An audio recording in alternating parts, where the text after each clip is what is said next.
So my topic is on online social networking. So what am I going to cover today?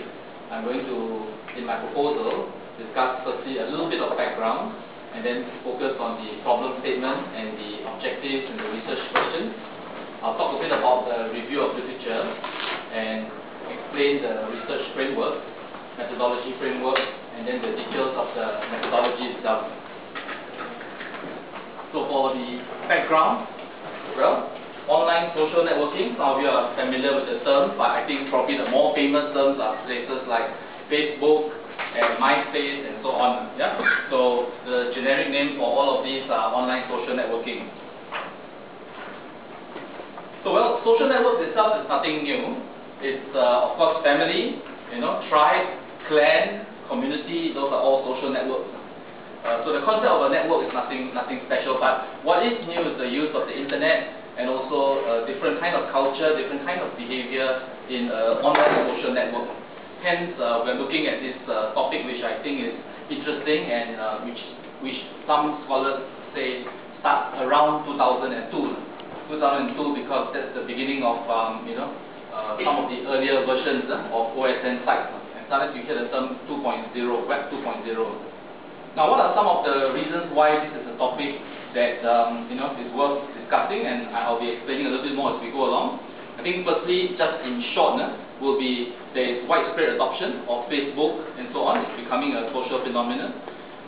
New virtual communities on the internet, but based on profile and not based on anonymity, which is the hallmark of the earlier forums and news groups.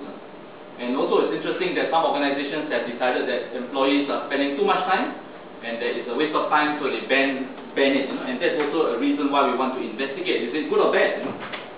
And just a quick example, which is actually from 2007, right? Facebook banned by some of the London financial district firms. Okay? So that's exactly why we want to study this topic. Yeah? Is it really beneficial to us? Why are so many people attracted? Versus why do some companies have concerns about issues of employees logging on to Facebook during office hours and so on? So I move on therefore to the problem statement. Given a bit of background, what is the problem?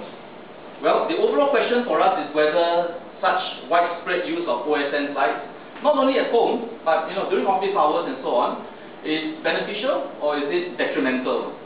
Both to individuals and to organizations. I think that's a very broad problem area, but it's really too big a topic for me to cover, the entire topic. So I intend to restrict it to a specific group of lecturers and students, and part of the reason is really because I am a lecturer myself, so it's just practical for me. And also it is potentially applicable to that industry. What should we encourage students to go onto Facebook in campus, or should we actually tell them no? Concentrate on attending lectures and tutorials, and the impact is restricted to personal effectiveness. So the problem statement, therefore, that I've crafted is this: lecturers and students in institutes of higher learning in Singapore may not fully exploit online social networking sites to increase personal effectiveness. So we've tried to make the problem statement itself, one where we identify what is it that might be worth investigating. So what I think is strange is that we have contradictory evaluations of Facebook and so on. People say it's great, I can't live without it. On the other hand, there are people who say no, it's a waste of time and ban it.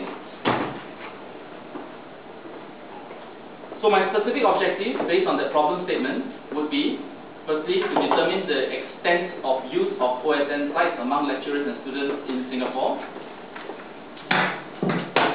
to examine the motivations of these lecturers and students when using such sites, and then to examine the impact of such use on personal effectiveness. So my research questions, based on the objectives, my research questions are, firstly, what are the OSN sites and what are the different types of OSN sites? How often do lecturers and students in private institutions of higher learning use such OSN sites, and what are the expectations of lecturers and students.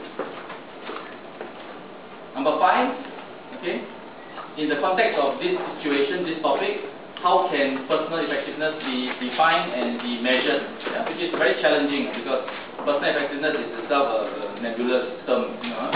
Number 6, what are the work and personal characteristics which may have some relation to the level of effectiveness? And then number 7, is there any correlation between the respondent's organizational characteristics? Okay, for example, big firm, small firm, types of work. If you are more of the so-called office worker as opposed to, you are outdoors, yeah. And the second big factor would be social demographics, which is things like age, gender, income level, length of service, length of education, with the level of personal effectiveness. Yeah.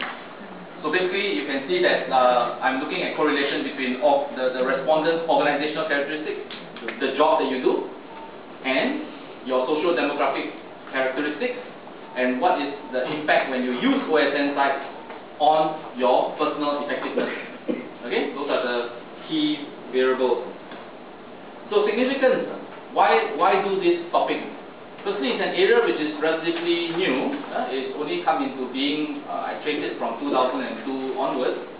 There is a gap in the knowledge because there is not enough research in this area. And also, personal motivation would be, I'm from this industry, so I'm keen to see whether we should explore more of this. It's just like, institutions like Open University Malaysia use email, use a lot of forums. Why? Because it's technology that we believe is useful for us. And therefore, the next question would be, what about Web 2.0? Will that become part of our learning environment in the future, or maybe even today? So a very quick review of literature. Firstly, justification for choice of literature. Well, I did some preliminary readings, got some articles to see what this topic is all about, and so on. And part of my motivation is also because I teach e-commerce, so I teach this topic as well. It's under e-commerce. Okay, so I'm already quite familiar with some of the concepts, but I wanted to investigate more. And I used various, combinations of direct keywords, non-keywords, alternative words to search for, research articles, dissertations, and so on. And those are also listed in my bibliography. So the key areas about online social networking, I think the formal definition is there. It is associated with virtual communities and Web 2.0, but they're not exactly the same thing.